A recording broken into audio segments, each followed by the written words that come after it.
This is Outnumbered. I'm Andrea Tantaros, and here with us today, Harris Faulkner, Jedediah Bila, host of Money with Melissa Francis on our sister network, Fox Business's Melissa Francis, and today's... Great to be back. Good to see all of you. Happy New Year. Happy New Year. Now, you don't officially have a nickname yet from the Outnumbered crew.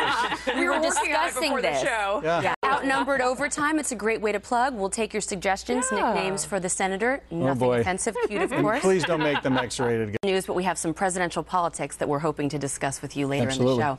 Your thoughts? Yeah. I mean, I was in Riyadh, Saudi Arabia, and this is our opportunity to build this pipeline. We should still do it. That's actually helping the economy, kind of get invigorated a little bit.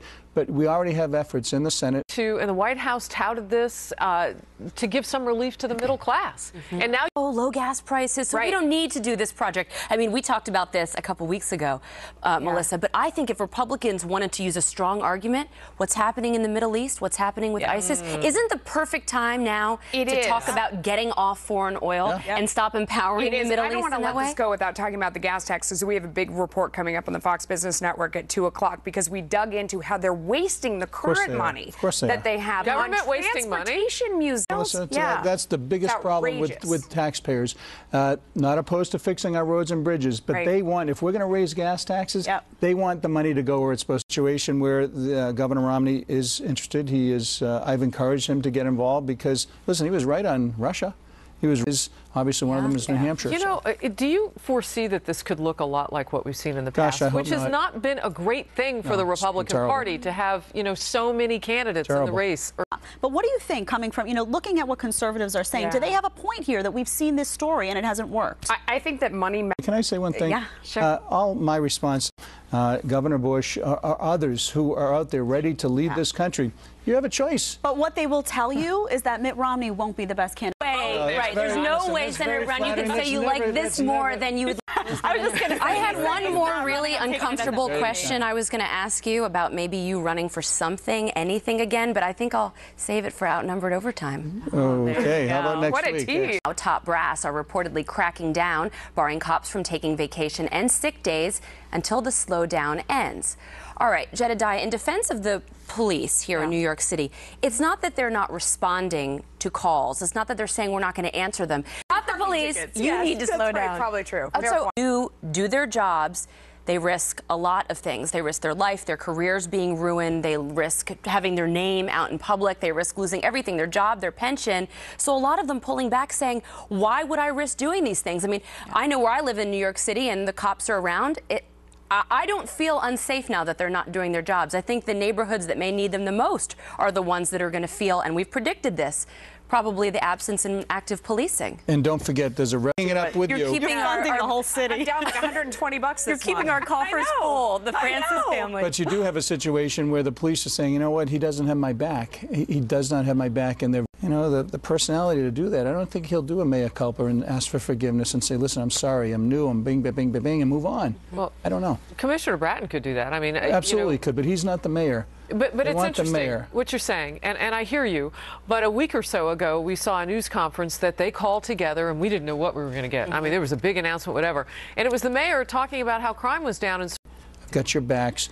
This is where we can go to move forward. Well, and especially now in light of Harris, and you just reported at the top of the program, these ISIS videos that we're seeing coming out saying and encouraging radical Islamists to target lone wolf attacks, target against law enforcement, police.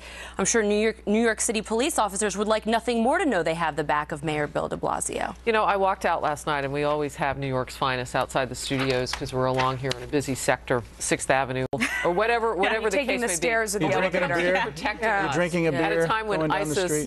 So does the whole community want them to spend their tax dollars fighting this fight, or means that he could be praying? That's what I was thinking. God forbid he's praying. It's worth saying for people who would question, well, who owns the sculpture?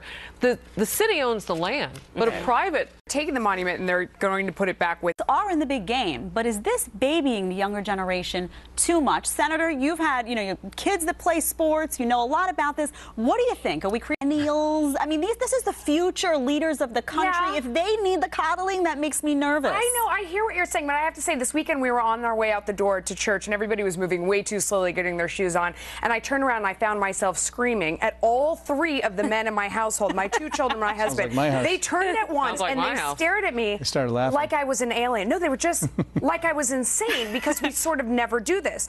They did put their shoes on, but my point is, if you almost never do it, then when you do come in very strong, you instantly have everyone's attention. So maybe the answer is to save it for a good occasion. Not that getting your shoes on for church was really inappropriate. And I apologize to my family. Go. Yeah. No, I'm with Melissa. Selective screaming. Selective. Very selective. Yeah, that's my excuse. I don't know, but how's that going to... You drop that ball in the end zone, and we're not going to win. What is that going to do? Darn. Don't you do that again, little Scott Brown. The guy feels How's that going to go? You know what? We'll see tonight, because Ohio State, I've seen that coach yell, so we'll see. Yeah. Well, some people would call them big babies, but I have a real one. Congratulations to Sandra Smith and her wonderful mom and this baby. They're beautiful. They were born just a few hours ago. Wow. Just before 6:30. A true television professional. Time. She got the picture here. That's right what away. counts. She did. I've been texting her.